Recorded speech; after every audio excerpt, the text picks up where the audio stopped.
Hello and welcome back to A Table for Four. Today I'm joined by Shannon, Janice and Angela, and we are going to be having a go at lino cut printing. But I don't know whether any of you have done lino cut printing before. I hadn't done it for years, since school in fact. And then I decided to take a workshop myself in it and I discovered that I absolutely loved it.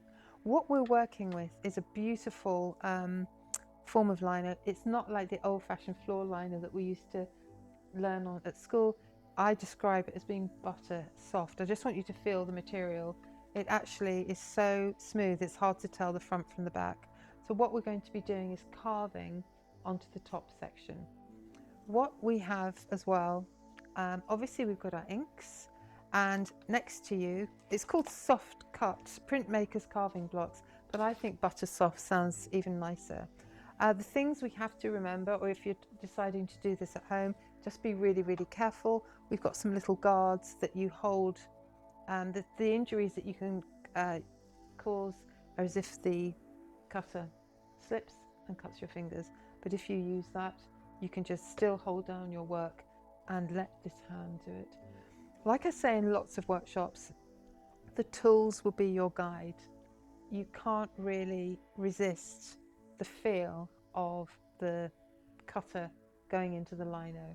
So we're going to have a little practice just doing a few simple strokes, but we are going to today, you're going to create a lino cut and then you're going to ink it up and then you're going to print it. So there are three processes.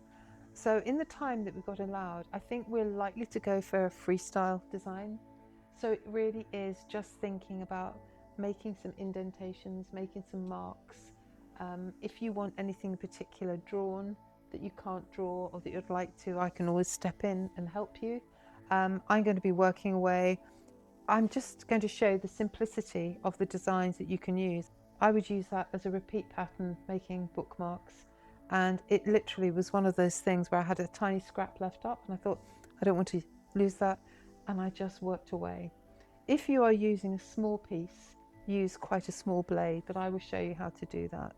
The other thing, as you know, I'm a huge big fan of rubber stamps, and the rubber stamp company is my best friend. They're based in Belfast.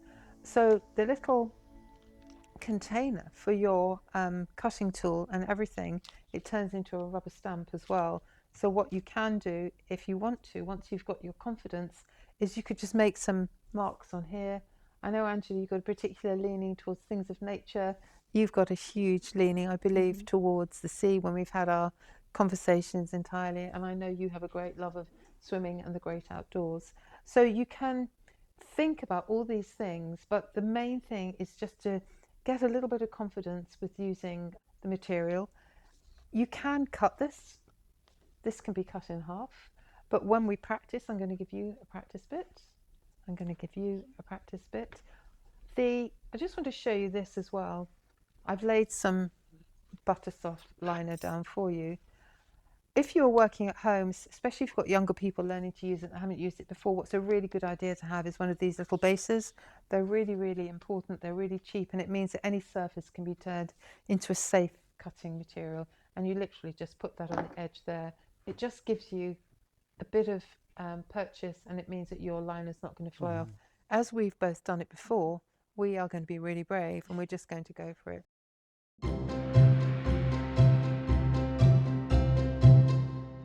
As I always say, this workshop is to experiment, is to learn this technique, and whatever you produce will be fabulous. But I want you to enjoy the process, and I want you to get a feel for the tool. We've got two different types. I'll just show you those quickly. This is incredible. It all comes together. It's like James Bond. This comes out. And you've got a selection of little blades in here. Now, from experience, I kind of know which one I like. It's not the smallest one. It's probably, there we go, that one, for example. Okay, so I put those back in there to keep them safe. And then you put that with the curved piece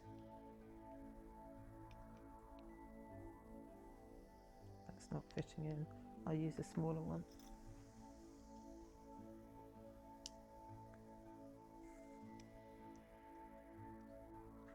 There, okay. Then you place that on.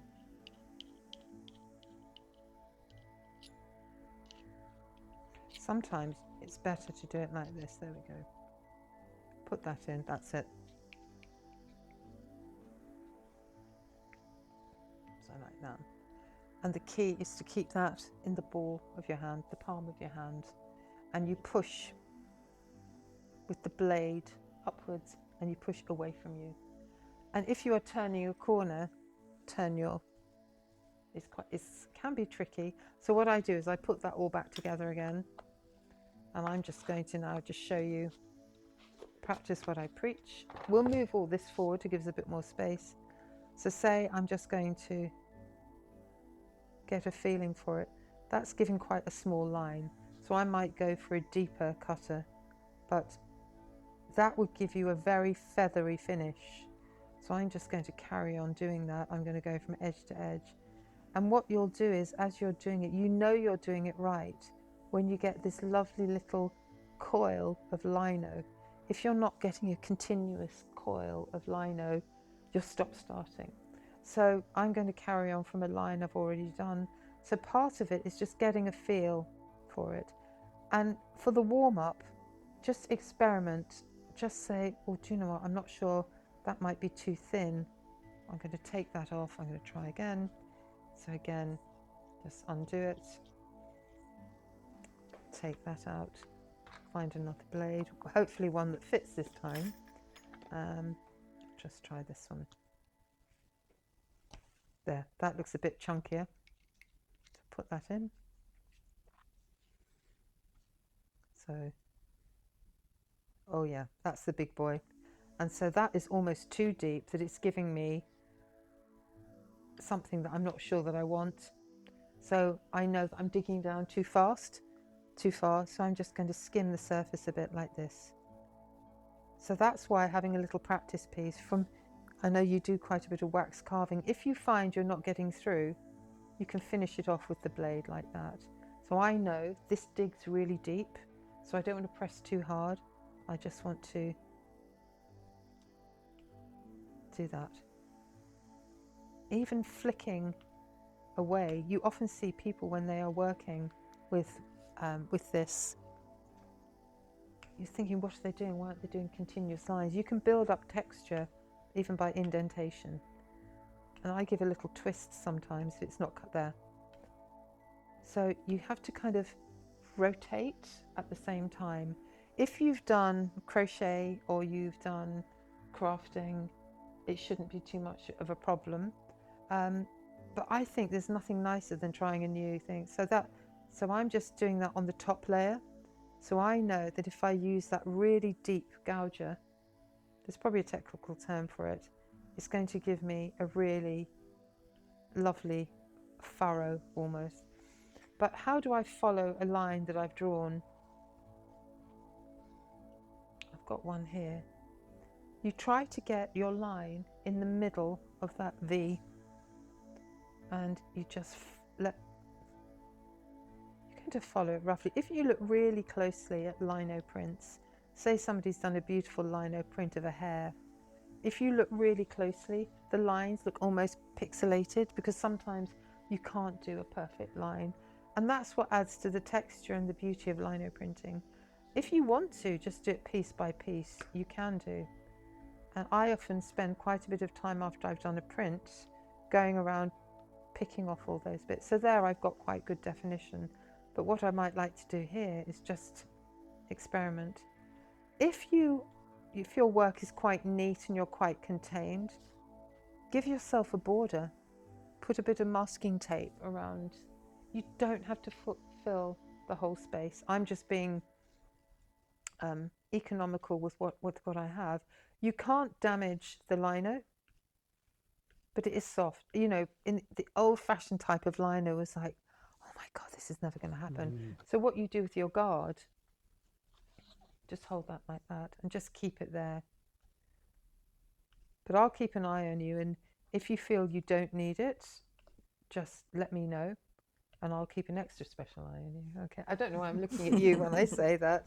I'm not saying you're trouble. Yeah, well. And just to remember, this is abstract. It's intuitive. You've all got different different tastes, different skills. What is the beauty is seeing the work that will come out when you come to choose your ink. We've got some metallics.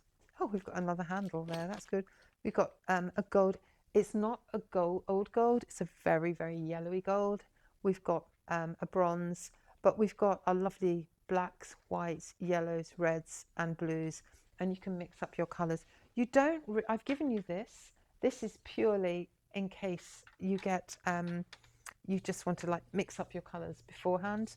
But the beauty of using the roller is the drum creates and gets the ink on for you.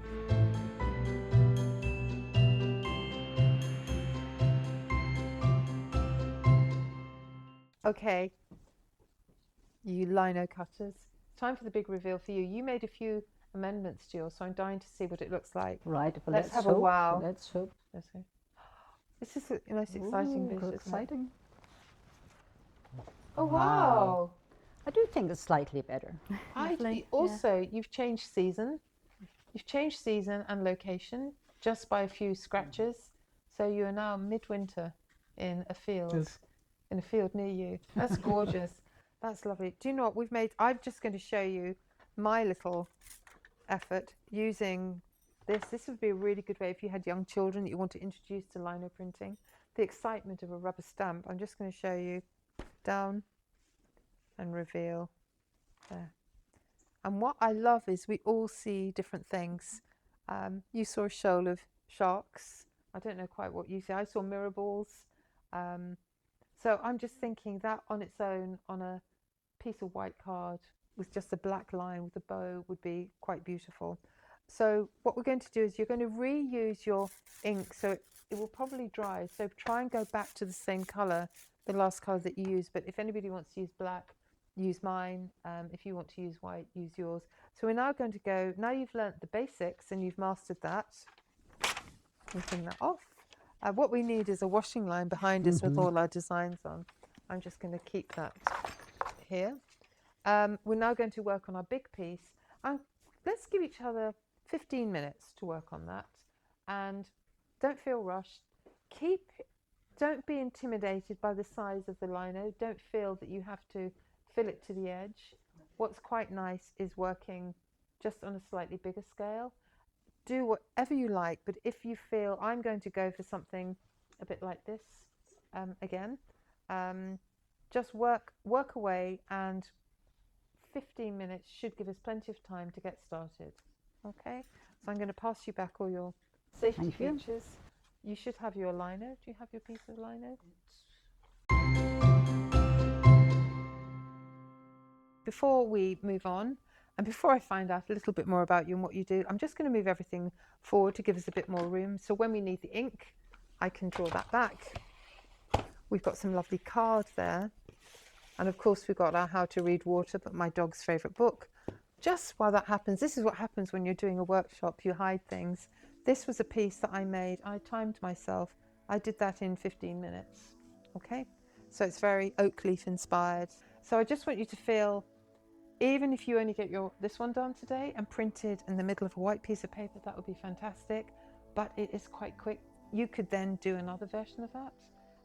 But don't feel you have to work right to the edge. You could just do something small. Or if you prefer, I'm definitely going to have a go at doing some of the circles.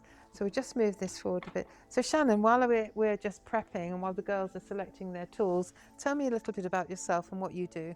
So I am a goldsmith full-time, and I've had my own business for over 10 years now. So I make a lot of work that's based around the sea and the shore.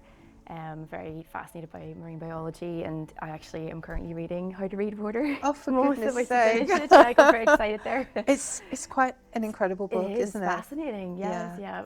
Have you read How to Read Trees? Not yet, it's on my list. Oh, I tell you, there's something about it.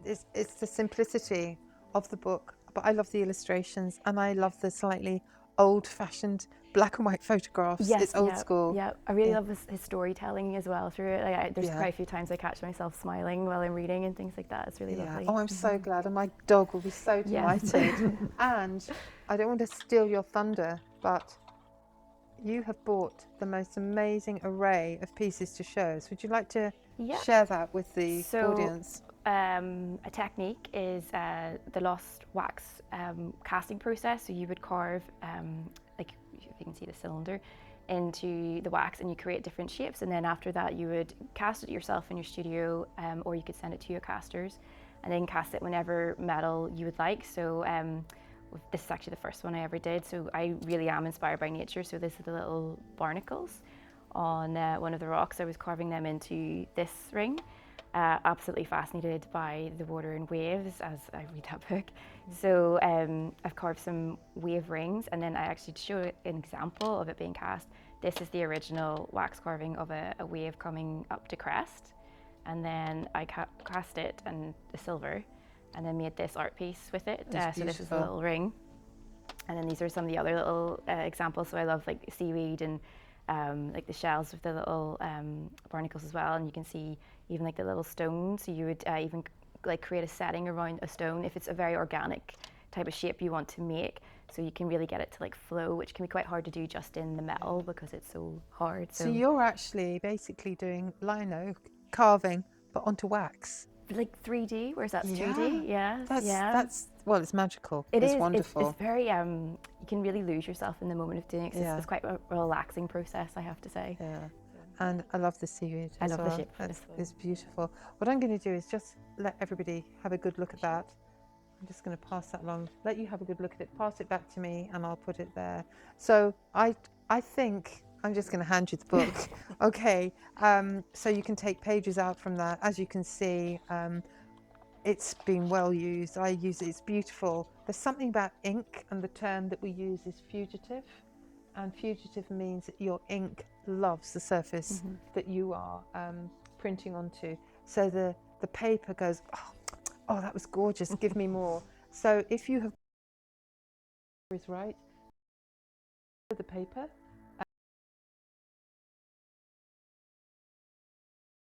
Were printed on the equivalent of fish and chip paper. So, and it was so cheap they would then use it for fish and chips.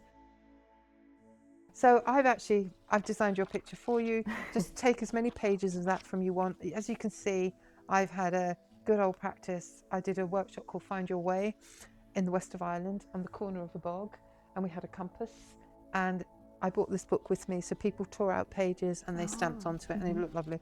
So the dog hasn't quite finished the book yet, but what I also love is if you want to know something like, I've just seen pinholes. You know when you're walking on the beach and you see those holes? What is under there? And then you see those squiggles. Yep. What are those? So I'm looking for squiggles. But my husband he would know this book. In fact, I think he probably wrote it. So going out for a walk with him is like a nature trail. And I think it wasn't I wasn't interested as a child. I didn't appreciate it. Whereas now I am like a sponge and want to absorb it. So I'm going to let you have that. So that can be your inspo. So moving along to Janice. Janice, I know that you love the great outdoors. What would be your favourite thing? Are you a sea lover or walking or a walking? I combination? think a combination, but particularly walking. Yeah. I suppose because the walks I would tend to do would be over a period of time, as in days, as opposed. Well, I would also go out for shorter walks, but I like walking for like 2 weeks every day, getting up, walking, glass of wine, beds. So that would be my first love. The sea swimming, obviously I'm not doing it for days on end, so it would be more something that happens in the moment. Yeah. And I like combining that with outdoor cooking. Oh my God, that's fabulous. I'm just moving on to Angela. I know you are a great lover of nature. Tell me a little bit about how you've worked with nature. Well, I love my garden, and I've helped my mum in the garden from being a little girl, and took over her garden when she couldn't do it, and I ended up going to horticultural college briefly, to Greenmount, and then for the last 6 years to Cirque, doing various courses. I did a further 2 years of garden design, which tapped into my creative sort of joy as well as the actual knowledge of the garden itself.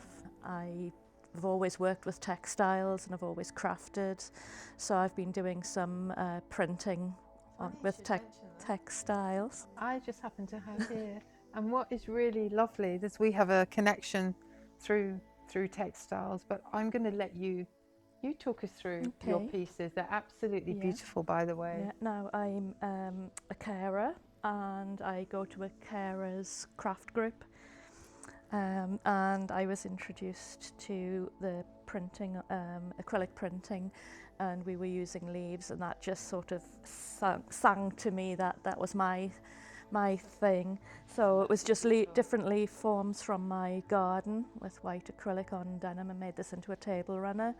And then I thought I need to do more of this, so I had some cloth bags hanging around because I'm a great hoarder of many materials. So this is going to be my Christmas giveaway this year, because I always make some of my own Christmas gifts for my friends. So I'll be doing some leaf printing, but each one is a new leaf, each one's a new set of colours and combinations. Do you work in silver and gold? Silver, gold, platinum, palladium. I also work in non-precious metals as well, so I would work with like aluminium and copper and things. Yeah. So pretty much if you name the material, I've most likely made something. Yeah, wonderful. I even used horse's hair for a client's piece. So I plaited it and put it into silver either side for like one side of the necklace, and then we had a piece of like stick that she had found as like her pendant, and then we had stones that she had found of when she was walking her dog one day in the forest. It was a very personal piece for her. It was really beautiful to make. I was very, very happy.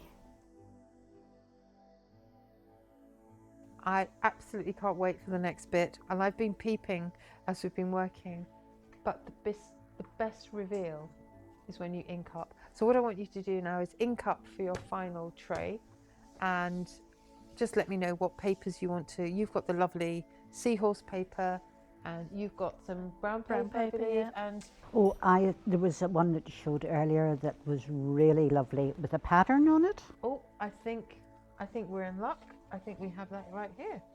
That's convenient. That isn't it? is perfect. So just to remember, Really you've got exciting. 2 shots at that. You've got double-sided, so you could do either or. So Love it. again, Love it. you have that. And I am just going for black paper. So make sure ink is nice and warm. It's a bit like getting the toothpaste out of the dispenser. You want to get as much as you can. So I'm adding ink to already existing ink. So just remember, you might get a slight difference in consistency. But so once you get it warmed up and get it moving and get the roller rolling, I love the patterns you get on the roller. So get that on.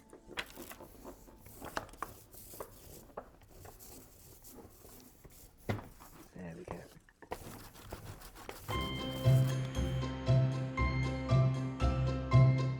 Are you ready to reveal and peel? So table for 4. Well done. It's slightly different paper. Oh, mine looks a bit more gallery-ish.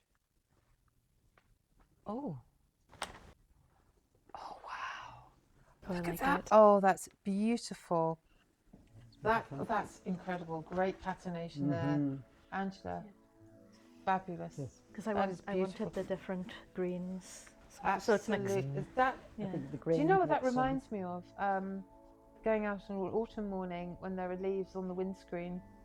And mine is, when I looked at it this way, it looked like a temple or something. And I think we've had a really busy time at the moment. And I think this kind of is psychologically, I've just gone with perhaps how I'm feeling today.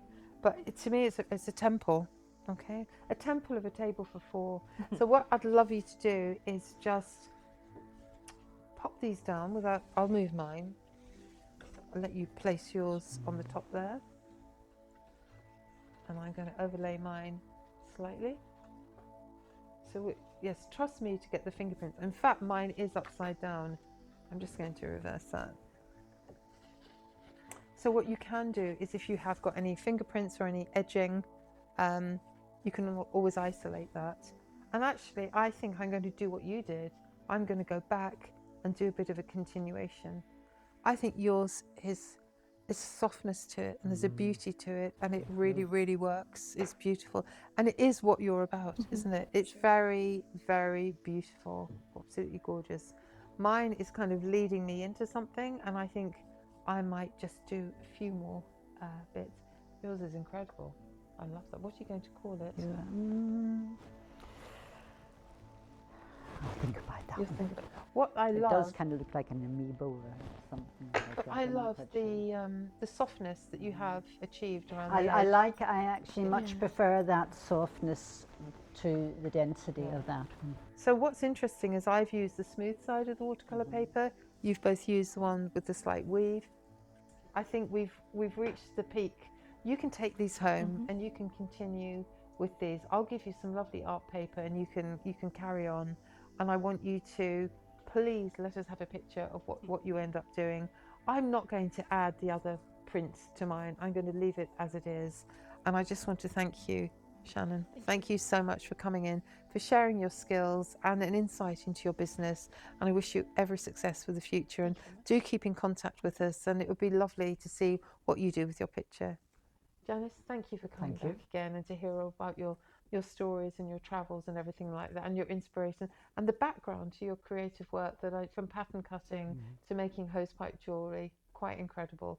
So thank you again for coming and being such a lovely guest. And Angela, lovely to see you here, and thank you so much for bringing your leaves to life.